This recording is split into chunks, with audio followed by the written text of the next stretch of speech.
Night ड्युटीवरून माझा हसरा चेहरा घेऊन घरी गेले, छान फ्रेश वगैरे झाले. थोड्या वेळ मम्मीशी गप्पा मारल्या. ती बाबूला भरवत होती. तो कसला खातोय, अर्धा लादीलाच लावत होता. त्याच्यानंतर मच्छीवाली आलेली होती. छान अशी 2 प्रकारची मच्छी घेतली.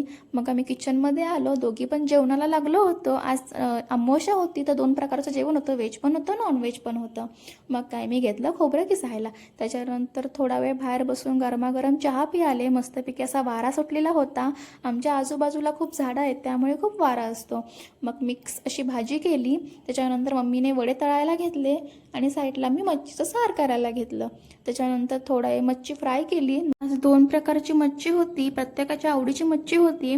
तर मच्छी वगैरे फ्राय केली आणि बसलो जेवायला. असे वडे आणि लापशी अशी मस्तपैकी खाल्ली मी. तुम्ही पण या जेवायला. खूप छान जेवण झालेलं होतं आजचं. मस्तपैकी जेवण केलं. रोजची सवय म्हणजे जेवता जेवता टी व्ही बघणं. टी व्ही बघत होते तर तेवढ्यातच लाईट गेली.